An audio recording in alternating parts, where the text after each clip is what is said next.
Minnesota's highest priority group for getting the vaccine is called Phase 1A and includes 3 subset groups. First priority, which, among others, includes people working directly with COVID-19 patients and long-term care providers. Then, second priority, healthcare workers in direct contact with patients who aren't included in the first group.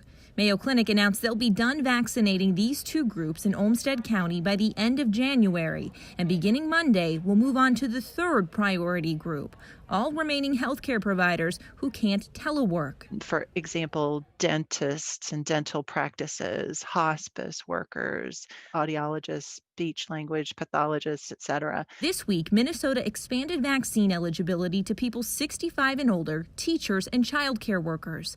But the state hasn't yet authorized Mayo to help vaccinate those groups, and even if they did, there's a big problem. We have the machinery, we have the site, the people, the processes, the procedures. What we don't have is vaccine. Right now, Mayo is set up to vaccinate about 10,000 people a week. But we're not getting anything like that much vaccine. In fact, the whole state's only getting about 60,000 doses a week. Mayo Clinic reports its portion of that is about 1,700 to 2,700 doses a week.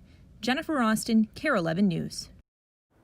Meanwhile, Wisconsin recently announced people 65 and older will be eligible for the vaccine beginning Monday.